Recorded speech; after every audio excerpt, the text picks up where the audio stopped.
Kalau korang masih pasang water pump direct ke meter rumah, ni memang kena alert sikit.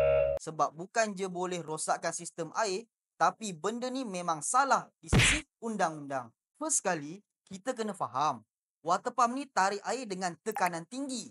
Kalau korang sambung direct lepas meter tanpa tangki simpanan, dia boleh ganggu tekanan air jiran sebelah. Kadang-kadang tu, sampai tak ada air langsung. Ni bukan aku suka-suka cakap. Ikut Akta Industri Perkhidmatan Air 2006 dalam kurungan Akta 655, Seksyen 121-1, mana-mana orang yang buat sambungan tak sah, ubah suai atau kacau ganggu sistem bekalan air boleh dikenakan tindakan undang-undang. Hukuman dia, denda hingga RM100,000, penjara hingga 1 tahun atau kedua-duanya sekali. Okey, so apa cara yang betul nak pasang? Macam ni. Pasang tangki air simpanan atau storage tank lepas daripada meter. Water pump tarik air dari tangki, bukan direct dari pipe meter.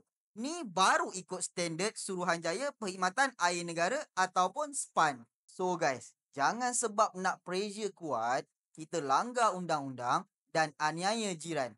Lepas tu bila ada orang report, SPAN datang cek, kena saman, baru nak gelabah. Jadi, kalau korang tengah plan nak pasang water pump, pastikan ikut spek yang betul. Korang boleh terus refer dekat website SPAN ataupun tanya dekat professional installer. Share video ni kalau korang pernah nampak orang buat sambungan yang tak betul macam mula-mula tadi tu. Tag member yang tengah nak cari water pump. Tadi tak tahu, sekarang dah tahu. Terima kasih. Roger.